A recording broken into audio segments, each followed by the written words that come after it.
heard of Ben Franklin? Did you know that when Ben was a child, his favorite thing to do during the summer was go to the river and swim?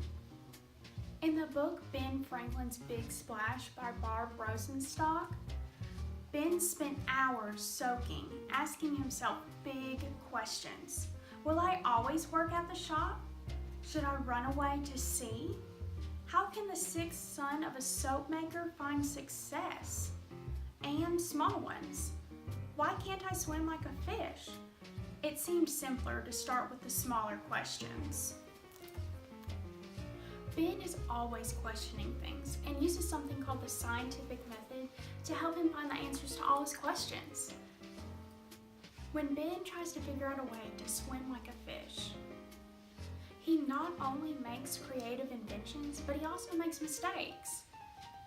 After he observes what the fish look like and compares it to himself, he decides that he's going to make some fins.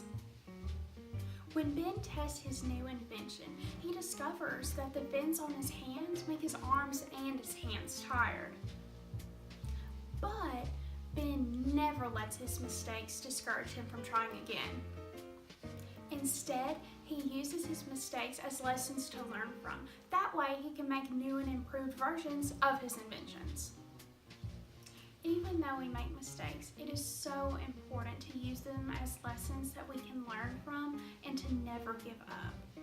Because the things that we create can end up making a big splash, just like Ben.